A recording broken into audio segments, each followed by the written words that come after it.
وخير الهدي هدي محمد صلى الله عليه وسلم وشر الأمور محدثاتها وكل محدثة بدعة وكل بدعة ضلالة وكل ضلالة في النار.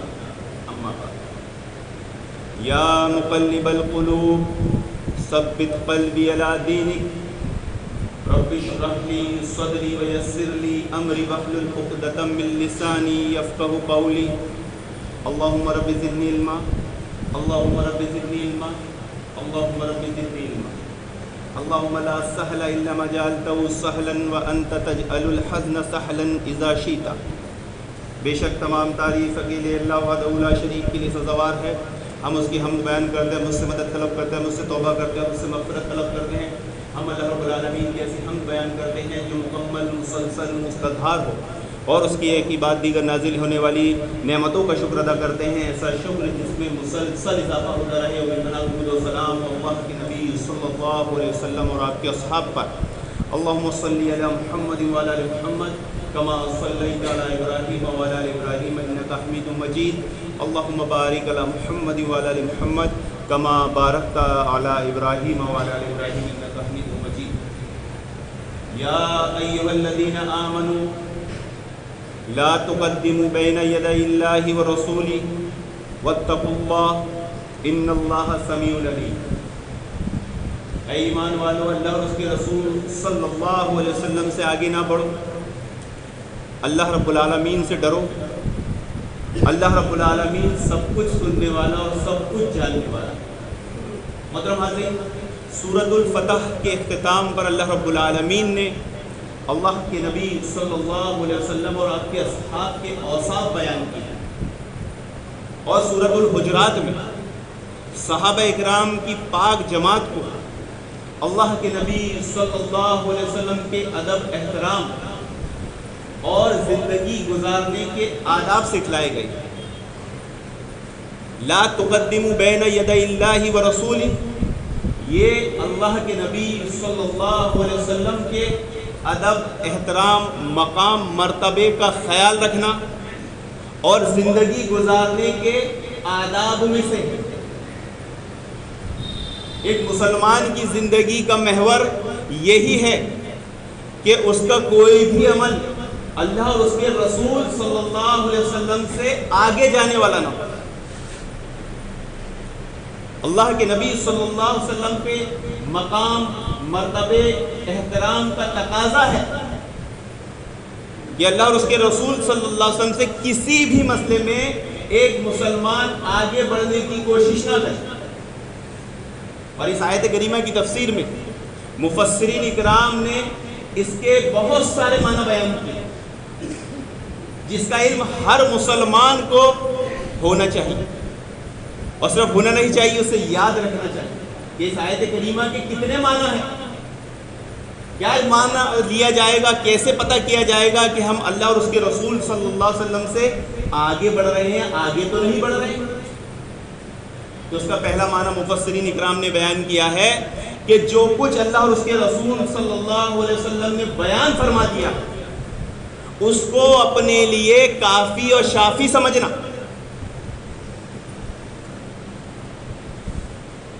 اگر جو اس کو اپنے لیے کافی اور شافی نہیں سمجھتا، گویا وہ اللہ اور اس کے رسول صلی اللہ علیہ وسلم سے آگے بڑھ رہا ہے. دوسرا معنی یہ بیان کیا گیا ہے کہ اللہ کے نبی صلی اللہ علیہ وسلم نے جو طریقہ بتایا ہے اس کو اپنے لیے کافی سمجھنا، مزید ثواب کی غرض سے اس میں اضافہ نہیں کرنا ہے. اگر اللہ کے نبی صلی اللہ علیہ وسلم کے طریقے کو کافی نہ سمجھتے ہوئے اپنی طرف سے انسان ثواب کی غرض سے کسی چیز کا اضافہ کرتا ہے، گویا وہ اللہ اور اس کے رسول صلی اللہ علیہ وسلم سے آگے بڑھا. دو معنی. تیسرا معنی یہ ہے کہ جو کچھ اللہ کے نبی صلی اللہ علیہ وسلم اور اللہ تعالیٰ نے طریقہ بتا دیا ہے، فیصلہ کر دیا ہے، اس میں کسی طرح کا کیل کال اور نقص نہیں نکالنا اور اپنی عقل کو اس پہ مقدم نہیں کرنا. جیسے منکرین حدیث عقل پسند لوگ، شیعہ روافض کتاب و سنت پر اعتراض کرتے ہیں، حدیث پہ ایسا کیوں ہے، حدیث میں ایسا کیوں نہیں ہے. تو اللہ اور اس کے رسول صلی اللہ علیہ وسلم کے طریقے کو غلط سمجھنا، اس میں نقص نکالنا، اس میں کیل کال کرنا اور اپنی سمجھ کو معتبر سمجھ کر اس کو اس پر مقدم رکھنا، یہ اللہ اور اس کے رسول صلی اللہ علیہ وسلم سے آگے بڑھنا ہے. یہ تو تیسرا معنی ہے. چوتھا معنی یہ ہے کہ جان بوجھ کر اللہ اور اس کے رسول صلی اللہ علیہ وسلم کی نافرمانی کر. معلوم ہے کہ یہ طریقہ اللہ اور اس کے رسول صلی اللہ علیہ وسلم نے بتا دیا ہے اور اس سے منع کر دیا ہے، پھر بھی انسان وہ طریقے پہ عمل کرے اور اللہ اور اس کے رسول صلی اللہ علیہ وسلم کی نافرمانی. پانچواں طریقہ کہ کتاب و سنت سے جو چیز ثابت ہو چکی ہے اس پر اپنی فقہ کو مقدم کرنا، اپنی فقہ پر عمل کرنا، کتاب و سنت کی ثابت شدہ بات کو چھوڑ دینا، جیسے مقلدین کی روش اور مقلدین کا شیوا. چھٹا کہ جو کچھ اللہ اور اس کے رسول صلی اللہ علیہ وسلم نے قانون بنا دیا، انسان اور انسانیت کو دستور کی شکل میں جو قانون دے دیا ہے، ان قانون کے مقابلے میں اپنے قانون، اپنی عقل یا اپنی کابینہ یا اپنی پارلیمنٹ کے قانون کو پیش کرنا، یہ بھی اللہ اور اس کے رسول صلی اللہ علیہ وسلم سے آگے بڑھ جانا ہے. مفسرین اکرام نے اس آیت کریمہ کے 6 معنی بیان فرمائے ہیں محترم حاضرین. پہلا یہ کہ اللہ اور اس کے رسول نے جو کچھ بیان فرمایا ہے وہ ہمارے لیے کافی ہے، شافی ہے. دوسرا یہ کہ آپ نے جو طریقہ بتایا ہے وہ ہمارے لیے کافی ہے، ثواب کی غرض سے ہمیں مزید اور کچھ کرنے کی ضرورت نہیں ہے. تیسرا یہ کہ اللہ اور اس کے رسول نے جو فیصلہ کر دیا ہے، جو طریقہ بتا دیا ہے، اس میں کوئی کیل کال، کوئی نقص نہیں، اپنی عقل کا کوئی دخل نہیں. چوتھا طریقہ یہ کہ اللہ اور اس کے رسول صلی اللہ علیہ وسلم کی جان بوجھ کر نافرمانی نہیں کرنی. ایسے لوگ ہیں نا، سنت سے مسئلہ ثابت ہو رہا ہے لیکن اپنی فقہ، اپنے امام کے قول کو، اپنی سمجھ کو اس کو معتبر کرتے. کتاب و سنت سے بات ثابت ہو گئی تو اس میں فقہ کے مسئلے کو مقدم کر رہے ہیں. اور قانون، دستور جب ہمارے پاس آ گیا ہے تو اس دستور کے مقابلے میں کسی اور دستور کو پیش نہیں کر سکتے.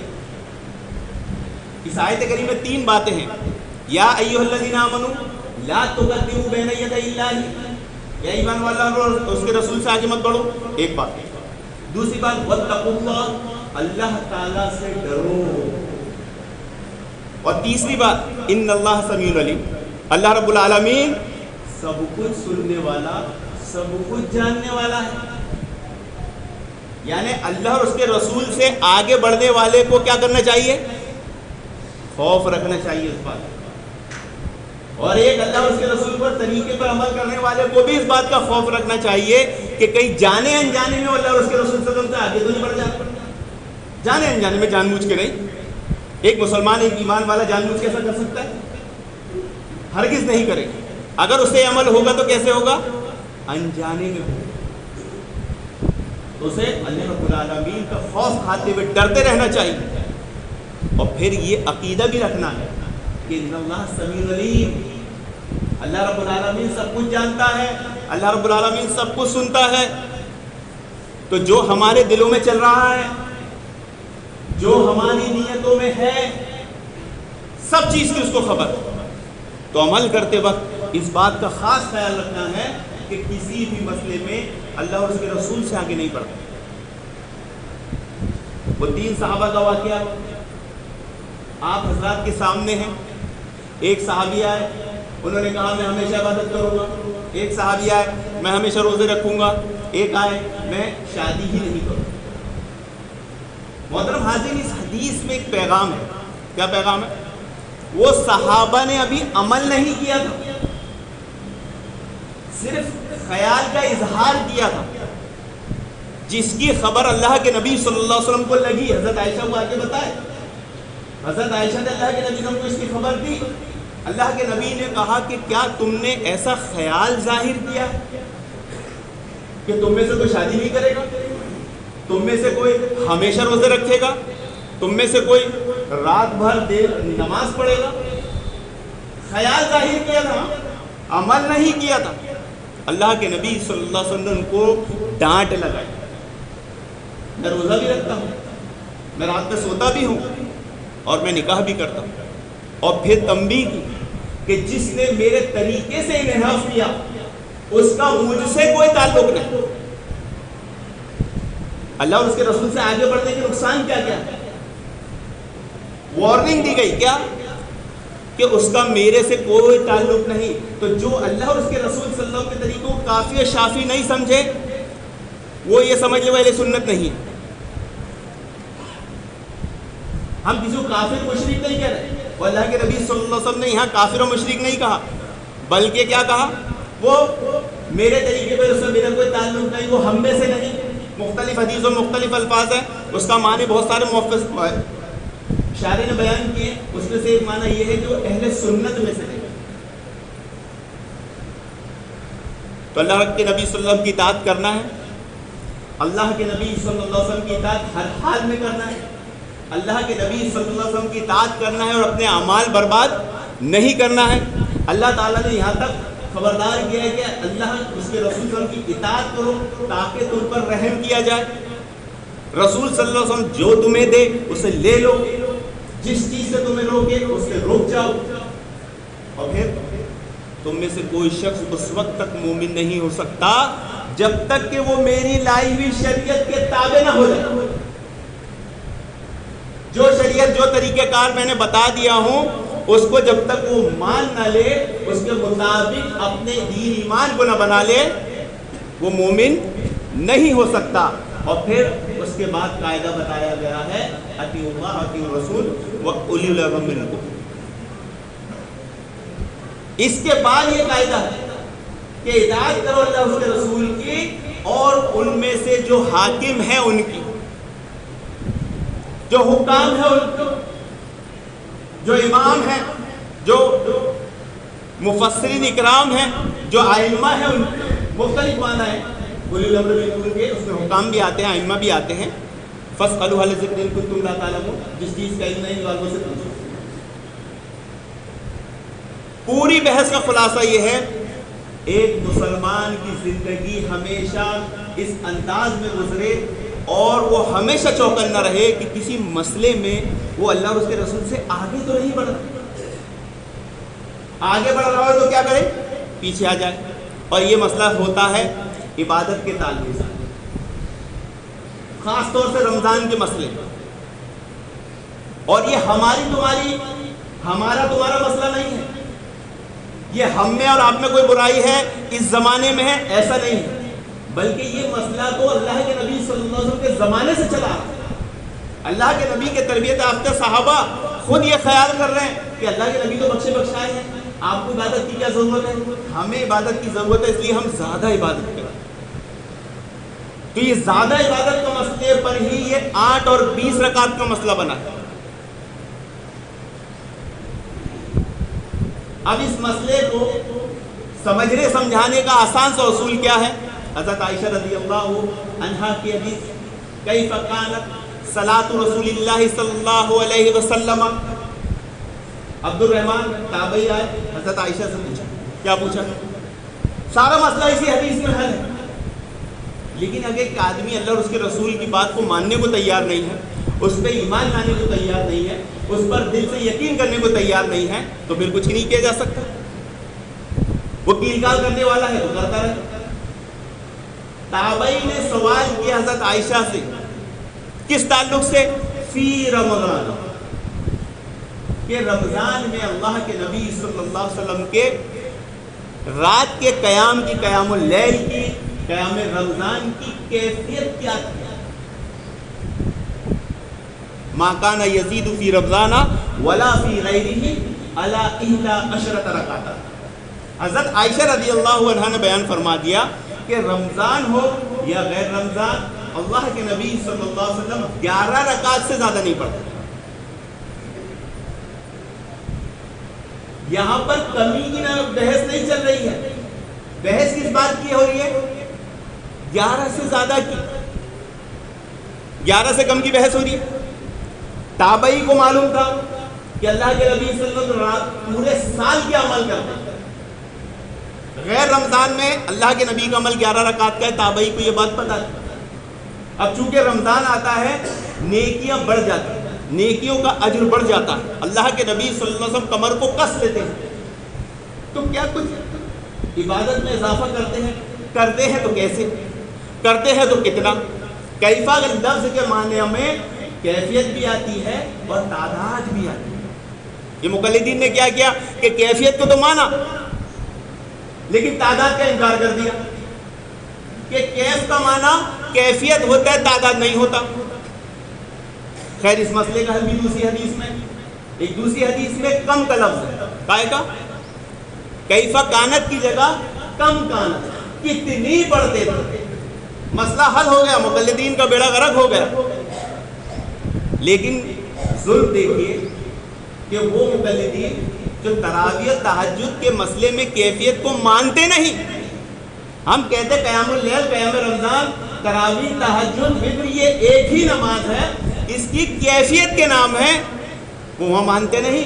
اور جب حضرت عائشہ کی حدیث پیش کی جاتی ہے، کیفا لفظ پہ بحث کی جاتی ہے، تو کہتے ہیں کیفا تو کیفیت کے لیے آتا ہے، تعداد کے لیے نہیں آتا. یہ ہے قرآن پڑھتے ہیں سمجھتے نہیں.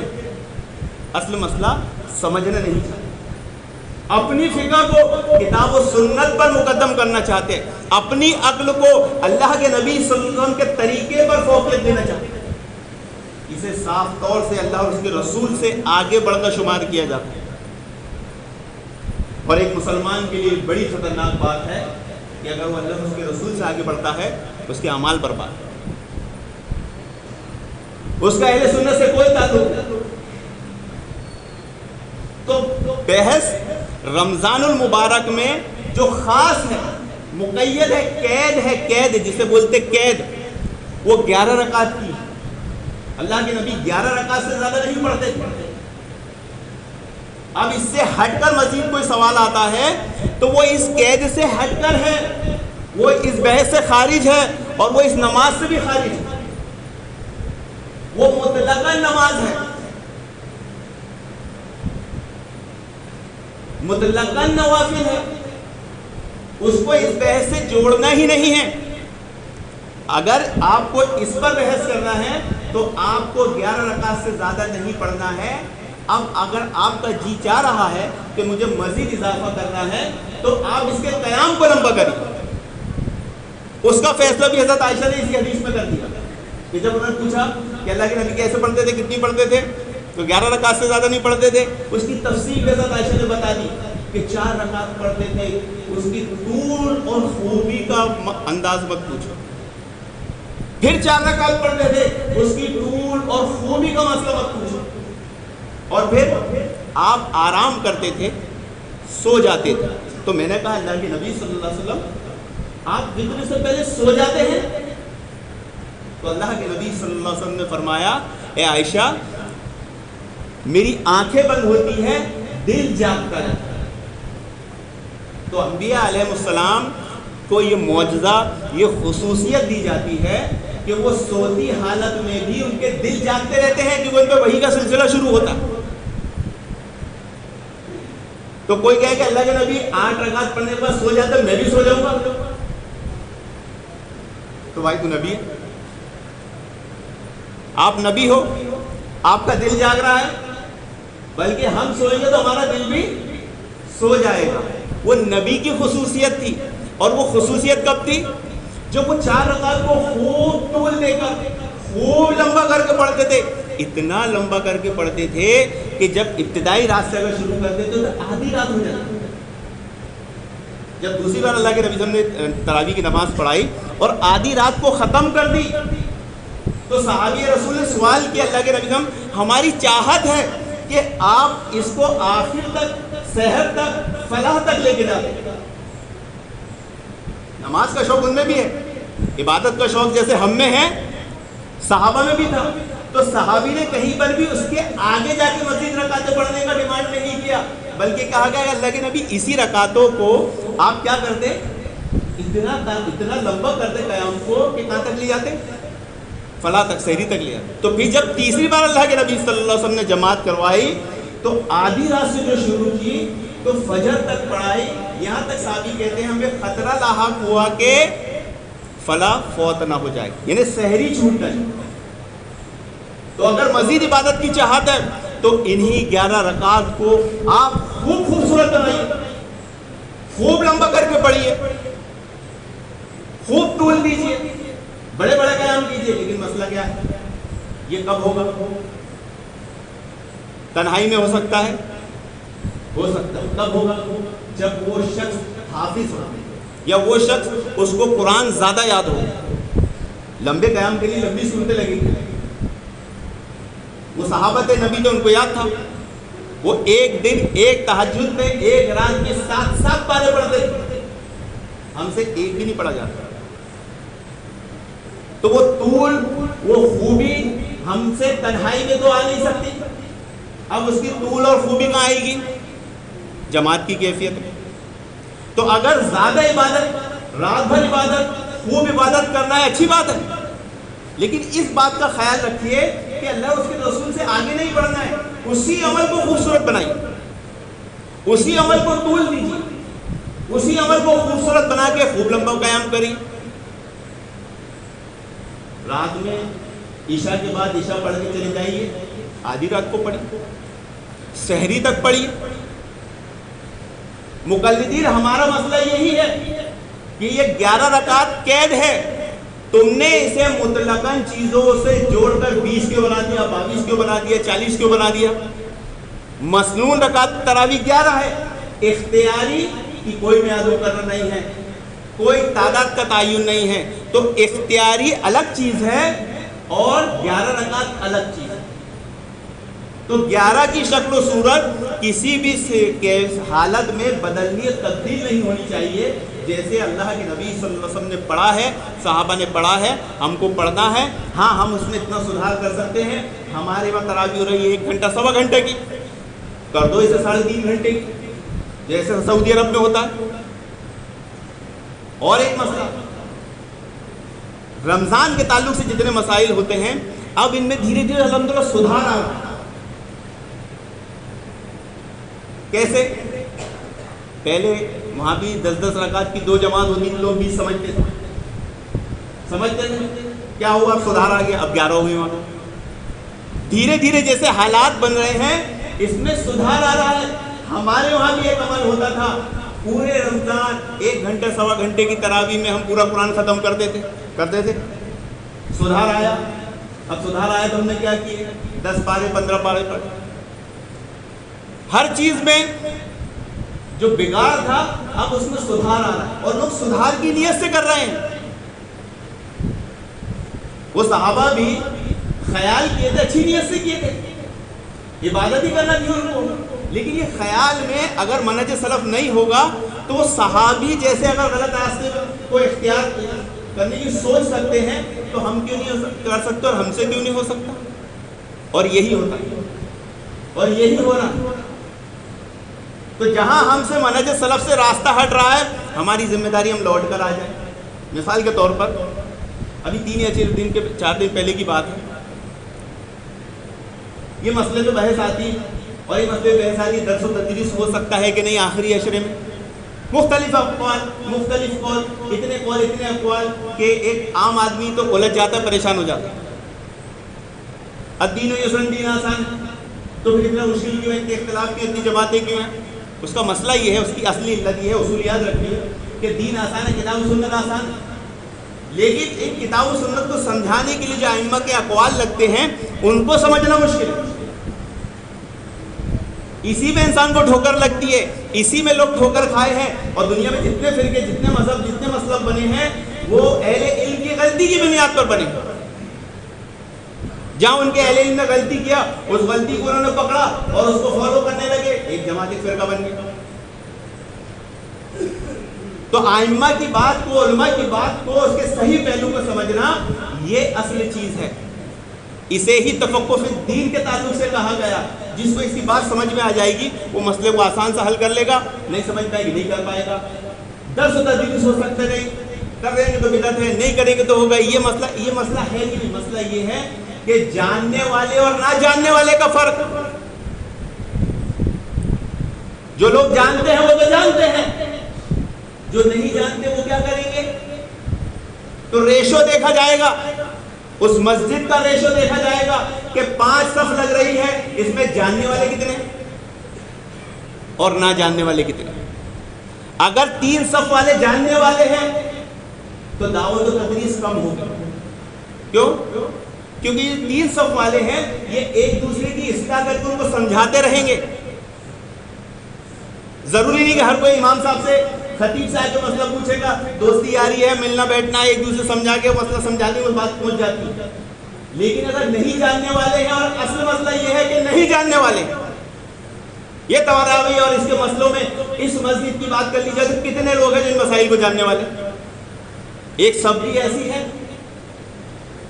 تو جہاں نہیں جاننے والے ہیں ان کو بتانے کے لیے علم کی ضرورت ہے، دعوت و تدریس کی ضرورت ہے.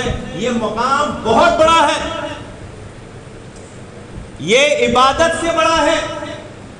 علم سیکھنا سکھانا اور عبادت کرنا دونوں کے درجے پر دیکھا جائے گا تو علم سیکھنے سکھانے والے کا مقام بڑا ہے. تو جب نہیں جاننے والوں کی تعداد زیادہ ہے تو ایسی صورت میں اگر دعوت و تدریس اختصار کے ساتھ 5 منٹ 10 منٹ 15 منٹ ہو جائے تو اس میں کوئی حرج کی بات نہیں، بلکہ یہ اصل ضرورت ہے. اور 5 منٹ 10 منٹ میں کوئی گھڑی دیکھتا ہے تو اسے یہ اصول یاد رکھنا چاہیے کہ کیا وہ محبوب کے پاس جاتا ہے تو وہاں بھی گھڑی دیکھتا ہے، اپنے محبوب سے کوئی ملاقات کرتا ہے تو 5 منٹ 10 منٹ کے لیے گھڑی دیکھتا ہے.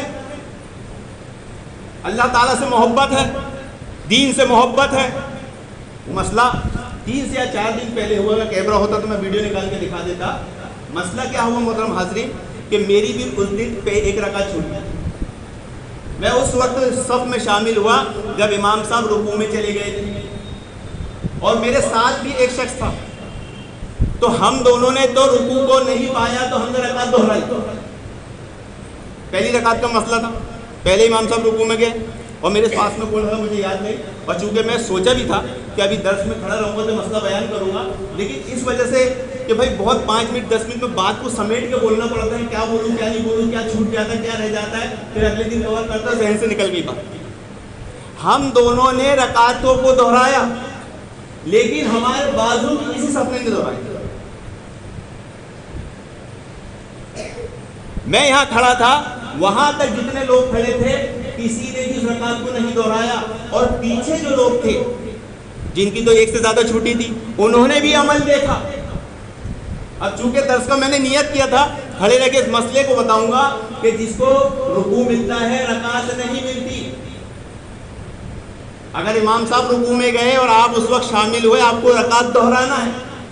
اب میرے اس دن اختصار کے ساتھ بیان کرنے میں کیونکہ 5-10 منٹ زیادہ بول دو تو مسئلہ کھڑا ہو جاتا ہے، ذہن سے نکل گئی بات. کل رات میں آج صبح میری کوئی بات یاد آئی تو آپ دیکھیے کہ بھول کی وجہ سے وہ ساری صف کی اور رکعت یعنی نماز ہی نہیں ہوئی اور پیچھے جو لوگ کھڑے تھے وہی عمل دیکھ رہے تھے. پتا چلا کہ انہیں بھی یہ مسئلہ معلوم نہیں کہ آگے والوں نے رکوع پایا ہے، ان کی رکعت نہیں ہوئی اور انہیں رکعت کو دہرایا بھی نہیں ہے. انہیں بتایا جائے، انہیں تنبیہ کی جائے کہ بھائی یہ فرض نماز ہے، آپ کی فرض نماز نہیں ہوئی. لیکن نہ پیچھے والوں نے اس کی کوشش کی، میں نے کوشش کی، میرے ذہن سے بات نکل گئی. لیکن پوری مسجد اس بحث میں لگی ہے کہ رات میں 11 رکعت کے بعد نماز پڑھ سکتے ہیں، فرض کی فکر ہی نہیں ہے. تو نہ جاننے والے جہاں موجود ہیں وہاں پر دعوت و تدریس کی ضرورت ہے. ہاں اس میں بیلنس کی ضرورت ہے. خطاب اتنے لمبے نہ ہو 1-2 گھنٹے کے کہ لوگوں کو مشکلات پیدا ہو جائے، معتکف کو عبادت میں خلل پیدا ہو جائے. کیونکہ جب مسجد میں 1 گھنٹے 2 گھنٹے ایسے خطاب عام بھی ہو رہے ہیں کہ آدھی رات گزر جا رہی ہے تو وہاں معتکف حضرات بھی تو بیٹھے ہیں، انہیں تو تنہائی چاہیے. اعتکاف کا مطلب کیا ہے؟ تنہائی. وہ تنہائی مل نہیں پا رہی. اس پر علماء نے کلام کیا، دعوت و تدریس پر کہیں کلام نہیں کیا. جب ضرورت ہے آپ کو کرنا ہے یہ بہت بڑا اور بلند مقام ہے. لوگوں کی فرض نماز رہ جا رہی ہے. فرض میرے کو تو علم نہیں کون لوگ تھے، لیکن اس دن جو بھی حضرات تھے وہ اپنی عشاء کی 1 رکعت دوہرا لیں، ایک ہی رکعت دوہرائے، 2 سجدہ سہو کر کے سلام پھیر لیں. جو بھی حضرات وہاں موجود ہو یا آج تک آپ نے جو بھی عمل کیا ہو، اگر آپ رکوع میں شامل ہو کر، یہ مسئلہ عورتوں کی طرف سے بھی آیا تھا، عورتوں کو بھی یہ مسئلہ معلوم نہیں تھا، وہ بھی اگر رکوع میں آتی ہے تو رکعت نہیں دوہراتی. لا صلاۃ لمن لم یقرأ بفاتحۃ الکتاب، جس نے سورہ فاتحہ نہیں پڑھی اس کی نماز نہیں.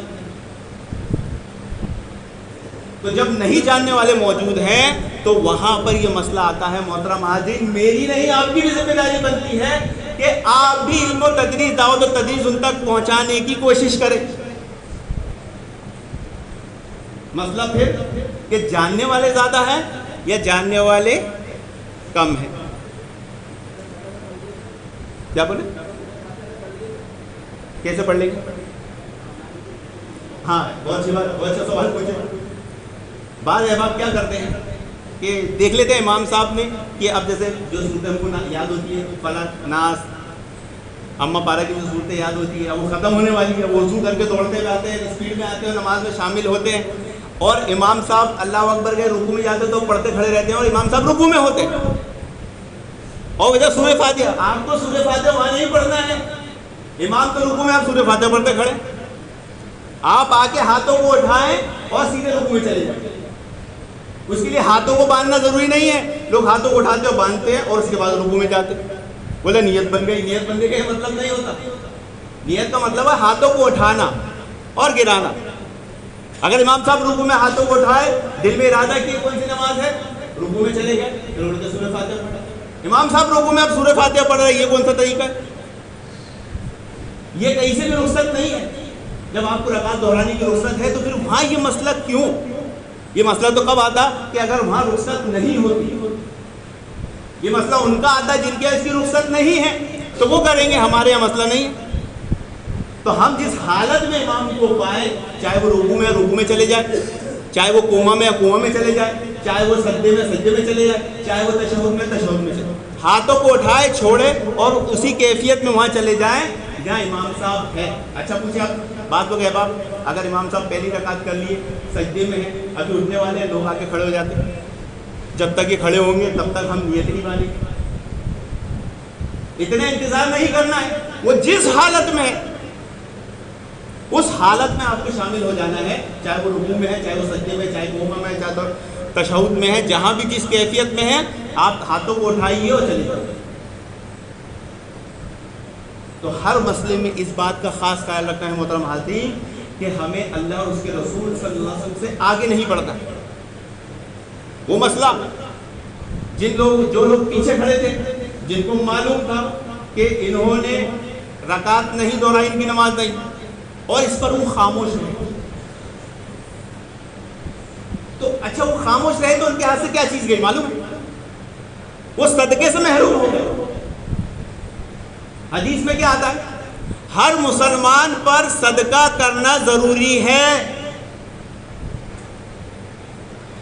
ما من یوم یسبح العباد فیہ الا ملکان ینزلان فیقول احدہما اللہم آتی منفقا خلفا ویقول الاخر اللہم آتی ممسکا تلفا.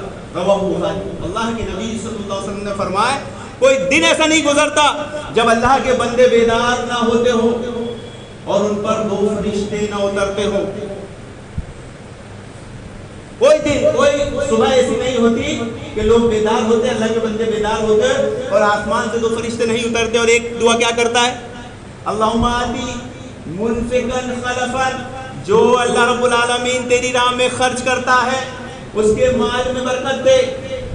اللہم آتی ممسکا تلفا. اور جو خرچ نہیں کرتا اے اللہ اس کے مال کو برباد کرنا. پوری دنیا پریشان ہے روزی کے لیے، پریشان حال ہے، مال میں برکت نہیں ہو رہی، حالات خراب ہے، دھندے بزنس چوپٹ ہے. مسئلہ کیا ہے؟ یہ عمل سدھارنے کی ضرورت ہے. ہر مسلمان پر صدقہ کرنا ضروری ہے. اب مسئلہ یہ آئے گا پر آئے گا، سیدھی سی بات ہے. صحابہ کے زمانے میں جیسی اللہ کے نبی نے حدیث بیان کی، صحابہ نے سوال کیا، عرض کیا اللہ کے نبی صلی اللہ علیہ وسلم جو اس کی استطاعت نہیں رکھتا، جو اس کی طاقت نہیں رکھتا صدقہ کرنے کی، وہ کیا کرے؟ اللہ کے نبی نے کہا کہ وہ کمائے، اپنی ذات کو فائدہ پہنچائے اور پھر صدقہ کرے. صدقہ کرنا ہر مسلمان پر ضروری فرض ہے. تو چاہے یہ مسجد میں بیٹھا ہو یا مسجد سے باہر ہو، پوری دنیا میں ہو، مالدار ہو، امیر ہو، غریب ہو، فقیر ہو، بیمار ہو، سب پر ضروری ہے. لیکن آج بھیک مانگنے کو لوگوں نے پیشہ بنائے، بعض لوگوں نے علاج کے نام پر پیسہ مانگنے کو پیشہ بنائے. تو ایسے لوگوں کے لیے کیا ہے؟ اگر ان میں طاقت استطاعت نہیں ہے تو پہلے کمائیں، خود کی ذات کو فائدہ پہنچائے اور صدقہ بھی کرے. جب آدمی خود کی ذات کو فائدہ پہنچائے گا، اس کا ہاتھ پھیلے گا نہیں، اس کا ہاتھ دینے والا ہوگا، لینے والا نہیں ہوگا. لیکن آج لینے والے ہاتھ کے تعلق سے ایک عام فہم چیز بنی ہوئی ہے. ہر مسلمان کو معلوم ہونا چاہیے کہ صدقہ کرنا ہر مسلمان کے ضروری ہے. اگر اس میں استطاعت طاقت نہیں ہے تو کمائے، کوشش کرے، اپنی ذات کو فائدہ پہنچائے، جو بچے صدقہ کرے، چاہے کھجوری کیوں نہ ہو. صحابہ نے عرض کیا اللہ کے نبی اس کی بھی اگر طاقت استطاعت نہ ہو، ایسا نہیں ہو سکتا ہے کہ آدمی کوشش کر رہا ہے کمانے کی، نہیں کما پا رہا ہے، یا کوشش کر رہا ہے کمانے کی نقصان ہو جا رہا ہے، یا کوشش کر رہا ہے کمانے کی اتنا بچ نہیں پا رہا ہے، تو کیا وہ صدقہ نہیں کرے گا؟ صحابہ نے عرض کیا اللہ کے نبی، تو کہا اگر وہ اس کی بھی طاقت نہیں رکھتا، اس کی بھی استطاعت نہیں رکھتا، تو جو فریاد درس لوگ ہیں ان کی مدد کرے. اس مسجد میں کوئی سفیر آیا مسجد مدرسے کا چندہ لینے، ہماری استطاعت نہیں ہے کہ ہم اس کو دے سکیں، تو ہم کیا کریں؟ اس کی مدد کر سکتے ہیں، اس کے کام میں اس کی ہیلپ کر سکتے ہیں. اس نے پنچر آیا ہے، اس کو پکڑ کے کھڑے رہ سکتے ہیں، لوگوں کو ترغیب دلا سکتے ہیں، بھائی تعاون کرو. یہ بھی صدقہ. پھر صحابہ نے عرض کیا اللہ کے نبی اگر وہ اس کی بھی طاقت نہیں رکھتا، اس میں یہ بھی صلاحیت نہیں ہے، تو اگر نیکی کا کام کرے اور لوگوں کو برائی سے روکے. لیکن آج پیچھے کھڑے رہنے والے لوگ دیکھ رہے ہیں سامنے والے کی رکعت نہیں ہوئی، اس سے اتنی بڑی فرض عبادت چھوٹ گئی ہے، اس کو ٹوکنا یہ نیکی کا کام تھا، اس کو اس سے باز رکھنا یہ نیکی کا کام تھا، یہ صدقہ تھا، وہ اس صدقے سے محروم. کیوں؟ ایسا مزاج، ایسا ماحول ہم نے بنا لیے ہیں، اگر کوئی بول دے تو برا مان جاتا ہے. وہ اصلاح کی نیت سے بول رہا ہے، وہ اچھی نیت سے بول رہا ہے، وہ یہ بتانا چاہ رہا ہے کہ اللہ اور اس کے رسول سے آگے مت بڑھو، انسان کو برا لگ جاتا. وہ صدقے سے انسان محروم ہو جا رہا ہے. تو اگر اس کے پاس کوئی چیز نہیں ہے، کوئی طاقت، کوئی استطاعت نہیں ہے، وہ لوگوں کو نیکی کا حکم دے، وہ لوگوں کو برائی سے روکے، وہ سب صدقے میں شمار ہوگا. محترم حاضرین، اور رمضان المبارک ہم سے جدا ہونے والا ہے، ودا ہونے والا ہے. چند روزے بچے ہیں، روزے کے تعلق سے چند چیزیں آپ کے سامنے بیان کر دوں جو ہمیشہ زیر بحث رہتی ہے. اور یہ مسئلہ بھی منہج سلف کے تعلق سے بہت زیادہ اہم اور ضروری ہے. افطار کا مسئلہ، سحری کا مسئلہ، اس میں ہونے والے اختلافات، اس میں ہونے والی چیزیں کیا ہوتی ہے کیا نہیں ہوتی، افطار کی کیا فضیلت. اللہ کے نبی صلی اللہ علیہ وسلم نے فرمایا جس نے کسی روزدار کی افطار کرایا اس کو روزدار کے برابر ثواب ملتا ہے اور روزدار کے ثواب میں سے کوئی کمی نہیں کی جاتی. تو ایک پہلا مسئلہ یہ کہ روزدار کو روز افطار حلال کمائی سے کرانی چاہیے. دوسرا یہ کہ افطار کرانے کے لیے یہ مطلق ہے، کوئی ضروری نہیں ہے غریب و مسکین کو ہی کرایا جائے، مالدار کو بھی آپ کرا سکتے ہیں. لیکن ترجیح کس کو دی جائے گی؟ غریب و مسکین کو. اس لیے دی جائے گی کہ افطار بھی ہو جائے گا اور غریب و مسکین کا بھلا بھی ہو جائے گا. لیکن جہاں غریب و مسکین نہ ملے تو وہاں مالدار کو بھی افطار کرایا جا سکتا ہے. تو مالدار لوگ تکلف میں کہ مجھے افطار کرائے گا، ارے اللہ کے بندے اگر تجھے بھی افطار کرائے گا کر لے، تیرا ثواب اس کو مل جائے گا، تیرے ثواب میں سے کمی نہیں ہوگی. تو افطار مطلقاً ہے، امیر غریب سب کو کرایا جا سکتا ہے، ثواب کم نہیں ہوگا. کوئی روزدار یہ نہ سمجھے کہ میں اس کے افطار کر لوں گا میرے روزے کا ثواب کم ہو جائے گا، اور جب افطار کر لے تو دعا دے افطرا انکم الصائمون واکل طعامکم الابرار وصلت علیکم الملائکۃ. یہ دعا افطار کرنے کے بعد افطار کرانے والے کو دی جانی چاہیے. امام ابن تیمیہ رحمہ اللہ فرماتے ہیں افطار کرنے کے معنی میں، اب افطار کا مطلب کیا ہے کہ اسے پیٹ بھر کھانا کھلائے. ہم افطار کسی کو کھجور کرا دی، اگر نہیں ہے کھجور سے کافی، اگر نہیں ہے لسی سے کافی، اگر نہیں ہے شربت سے کافی، اگر ہے تو پیٹ بھر کھانا کھلانا یہ منہج سلف. ہمارے اسلاف کھانا کھلانے کو افضل عبادت خیال کرتے تھے، کھانا کھلانے کی حرص رکھتے تھے. صحابہ اکرام سلف الصالحین کیا عقیدہ رکھتے تھے، کیا سوچ رکھتے تھے کہ اولاد اسماعیل میں سے 10 غلام آزاد کرنے سے بہتر محبوب عمل مجھے یہ ہے کہ میں 10 بھوکوں کو کھانا کھلاؤں.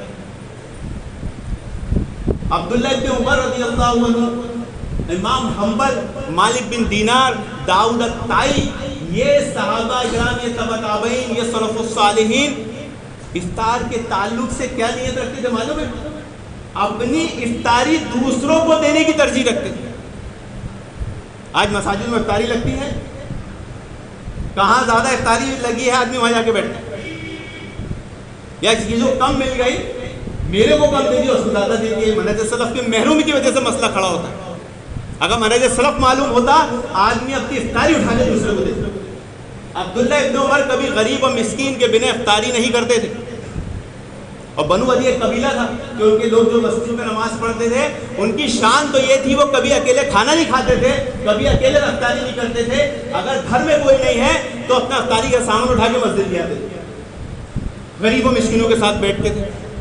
تو جو بگاڑ ہمارے یہاں مسجد میں دیکھا گیا ہے کہ یہاں پر غریب و مسکین تو آتے ہیں، مالدار صاحب حیثیت نہیں آتے. اس مسئلے میں بھی سدھار کی ضرورت ہے.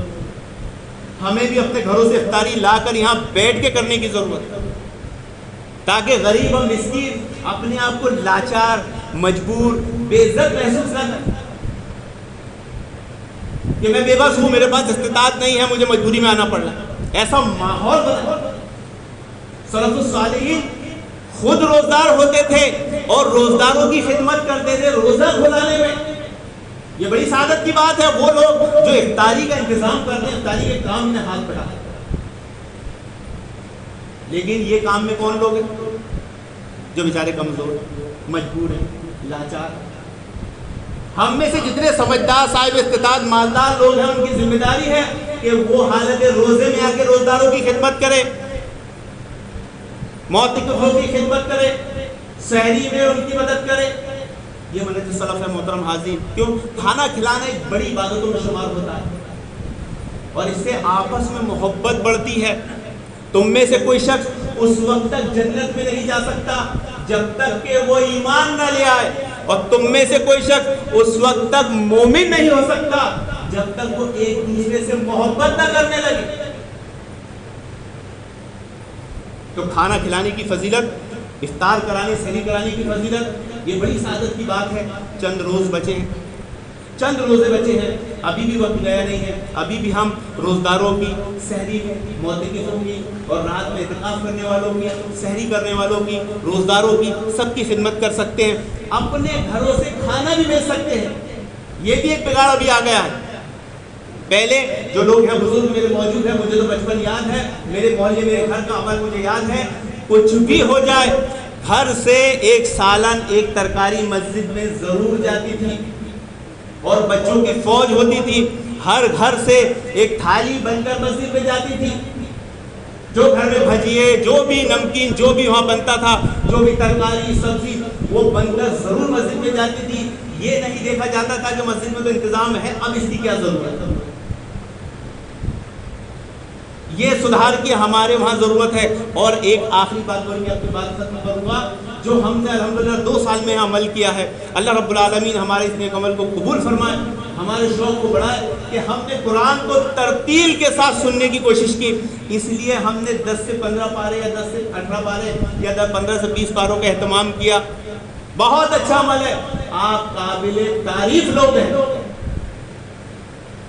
لیکن اس میں ایک مسئلہ یاد رکھیں، یہ ہے جامع مسجد, یہ ہے سینٹر, یہ عام مصلی نہیں ہے,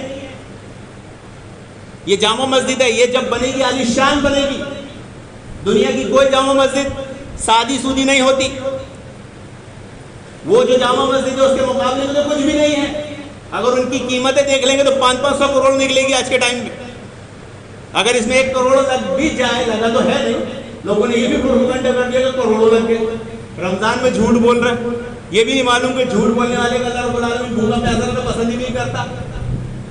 اگر لگ بھی جائے کروڑوں تو یہ اس کا حق ہے. جامع مسجد ہے, جامع مسجد ایک سینٹر ہوتا ہے. عام مسلوں میں آپ کم خرچ کرے چل جائے گا. جامع مسجد کو آپ سادہ نہیں چھوڑ سکتے. یہ اس جماعت, اس ملک, اس شہر کی آن بان شان ہوتی ہے. کون سی جامع مسجد کس شہر کی, کس مسلک کی, کس فرقے کی ہے مجھے بتائیے جو شادی بنی ہوئی ہو. آپ یہاں چلے جائیں ناگور کے پاس, بریلویوں کا ایک پورا گاؤں ہے بریلوی کا, ناگور کے نام سے. ناگوری لوگ جو بریلویوں کے لوگوں سے دیوبندی سمجھتے ان کے پہناوے کی وجہ سے. ایک ایک مسجد 50-50 کروڑ کی ہے. ایک 3 مسجدیں چھوٹے سے گاؤں میں. ایسا ہے آپ چل کے گھوم کے آ سکتے ہو گاؤں کو. 3 مساجد ہیں. مسجد نبی کے نقشے پر پوری کی پوری بنی, جس کو گھومنے میں آپ کو آدھا گھنٹہ لگ جائے گا. تخمینہ لگایا 50 کروڑ سے کم کی. اس کے گیٹ اور فرنٹ ڈیزائن 1 کروڑ کا ہوگا. تو یہ جامع مسجد ہے. اس کا جو عمل ہوتا ہے یہ پوری دنیا میں جاتا ہے. آپ نے بہت اچھا عمل کیا, قرآن کو ترتیل سے سنا. اب سدھار کی کیا ضرورت ہے؟ سدھار کی یہ ضرورت ہے اگلے سال سے ہم کوشش کریں کہ ہم ترتیل کے ساتھ پورا قرآن سنیں. اب اس کے لیے کیا کرنا پڑے گا؟ یہ جو 1 گھنٹے 1.25 گھنٹے کا وقفہ ہے نا, اس کو ہمیں بڑھانا پڑے گا. اس کو 2 گھنٹے, 2.5 گھنٹے, 3 گھنٹے, 3.5 گھنٹے کرنا پڑے گا. تو وہ مسئلہ حل ہو جائے گا, کیونکہ جامع مسجد سینٹر ہے. دوسرے مسلوں پر ہم 10 پارے, 15 پارے, 5 پارے, 7 پارے, 8 پارے, 20 پارے پڑھا سکتے ہیں, کوئی مسئلہ نہیں. یہ جامع مسجد ہے, یہاں ایسا عمل ہونا چاہیے. آپ نے 2 سال میں اس مسجد سے عمل کر کے اس شہر کو بتا دیا کہ تم نے قرآن کا حق ادا نہیں کیا. الحمدللہ یہاں سے قرآن ترتیل کے ساتھ سننے کی سنت زندہ ہوئی. اب ایک اور سدھار, ایک اور سنت کو زندہ کرنے کی ضرورت ہے کہ اب پورا قرآن ترتیل کے ساتھ اس مسجد میں سنایا جائے, اس مسجد میں پڑھا جائے, اس مسجد میں سنا جائے. اس مسجد کے مصلیان کی بھی یہ ذمہ داری ہے کہ وہ اگلے سال کی نیت ابھی سے کر لے, اگلے سال کے قیام کی تیاری ابھی سے کر لے, اگلے سال کے قیام کے لیے اپنی کمر کو ابھی سے کس لے, تاکہ وہ مسئلہ ہی نہیں آئے کہ 11 رکعت کے بعد نوافل پڑھ سکتے ہیں. جب 3-3.5 گھنٹے کے وقفے کا وہ قیام کر لے گا انشاءاللہ, پھر اس کے دل میں وہ چاہت بچی نہیں رہے گی کہ مجھے اور نماز پڑھنا, بلکہ پھر وہ کہے گا نا مجھے تھوڑا آرام کرنا ہے. اللہ رب العالمین سے دعا کہ اللہ رب العالمین ہمیں تمام مسئلے مسائل کو منہج سلف کے مطابق سیکھنے سمجھنے کی توفیق عطا فرمائے. آمین یا رب العالمین. وآخر دعوانا الحمدللہ.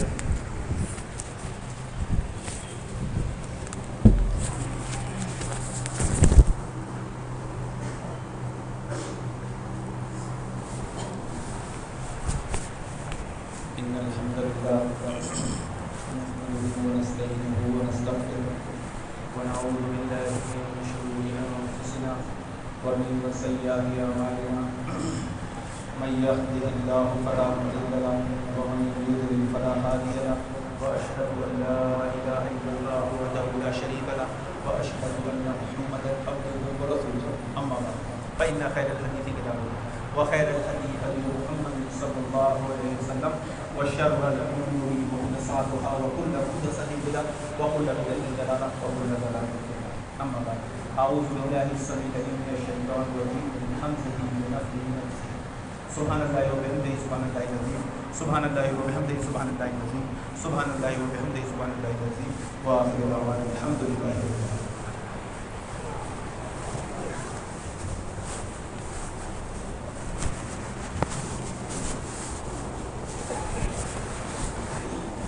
Allah